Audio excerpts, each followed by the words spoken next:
തിരുവനന്തപുരം കഠിനംകുളത്ത് സുഹൃത്തിനെ ആക്രമിച്ച കേസിൽ സാക്ഷി പറഞ്ഞതിന് യുവാവിനെ വെട്ടിക്കൊല്ലാൻ ശ്രമം.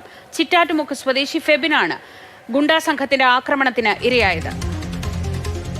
ഇന്ദുലേഖ രേണു വിവരങ്ങളുമായി. ഇന്ദു, എന്താണ് വിശദാംശങ്ങൾ? ശ്രീജ, ഒരു വർഷം മുൻപ് നടന്ന ഒരു സംഭവത്തിന്റെ പ്രതികാരം എന്നോണമാണ് ഇന്ന് ഈ ഫെബിനെ ആക്രമിച്ചിരിക്കുന്നത്. ഇന്നലെ രാത്രി 11 മണിയോടെ ചിറ്റാറ്റുമുക്കിൽ വെച്ചായിരുന്നു ഈ ഒരു ആക്രമണം നടന്നത്. രണ്ടംഗ സംഘമാണ് 37 വയസ്സുകാരനായ ഫെബിനെ ആക്രമിക്കുന്നത്. ഇത് കാറിന് സൈഡ് കൊടുത്തില്ല എന്ന് പറഞ്ഞൊരു തർക്കം, ആ തർക്കം നടക്കുകയും അതിന്റെ പേരിൽ സുഹൃത്തിനെ ഒരു 7 സംഘം കഴിഞ്ഞ വർഷം മർദ്ദിക്കുകയും ചെയ്തിരുന്നു, ഫെബിന്റെ സുഹൃത്തിനെ. അന്ന് ഇതിന് സാക്ഷിയായിട്ടുണ്ടായിരുന്നത് കൂടെ കാറിലൊപ്പം ഉണ്ടായിരുന്ന ഫെബിൻ മാത്രമായിരുന്നു.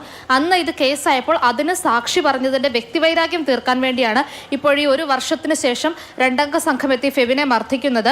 അന്നത്തെ കേസിലെ 3-ാം പ്രതിയായിട്ടുള്ള വിനോജ് എന്ന ആളും ക്ലിന്റൺ എന്ന ആളും ചേർന്നിട്ടാണ് ഫെബിനെ മർദ്ദിക്കുന്നത്. ഇവർ രണ്ടുപേരും കുപ്രസിദ്ധ ഗുണ്ടയായിട്ടുള്ള പഞ്ചായത്ത് ഉണ്ണിയുടെ സംഘത്തിലെ അംഗങ്ങളാണെന്നാണ് മനസ്സിലാക്കുന്നത്. ഫെബിന്റെ തലയ്ക്കും കഴുത്തിനും ഗുരുതരമായിട്ടുള്ള പരിക്കേറ്റിട്ടുണ്ട്. വാളുകൊണ്ട് വെട്ടുകയായിരുന്നു. ഇരു കൈകൾക്കും ഗുരുതരമായിട്ട് പരിക്കുണ്ട്. കാരണം വാളുപയോഗിച്ച് ആക്രമിക്കാൻ ശ്രമിക്കുമ്പോഴത്തേക്കും കൈകൊണ്ട് ഫെബിൻ തടയാൻ ശ്രമിച്ചതായിരുന്നു. ഒരു കൈ അറ്റു തൂങ്ങിയതിനെ തുടർന്ന് ഗുരുതരമായിട്ട് പരിക്കേറ്റു. ഫെബിൻ ഓടി രക്ഷപ്പെടാൻ ശ്രമിച്ചെങ്കിലും ഇവർ പുറകെ എത്തി ആക്രമിക്കുകയായിരുന്നു. ക്ലിന്റൺ പുറകെ ഓടിയെത്തി ഫെബിനെ വീണ്ടും വെട്ടുകയായിരുന്നു.